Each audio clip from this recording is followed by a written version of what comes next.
منطقة الشرق الأوسط رفاق مو بس مجزرة حلبجة صارت فيها.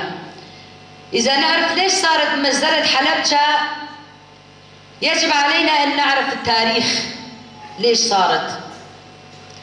لازم نفتش عن أسباب مجزرة ديرسم، مجزرة عفرين، مجزرة كوباني، مجزرة 12 آذار. ليش الشرق الأوسط بالذات بصير فيها مجازر؟ نحن لازم نعرف التاريخ. اجوا مشان سياساتهم تمشي مثل ما هم بدهم، ياخذوا البترول ويعملوا مجازر.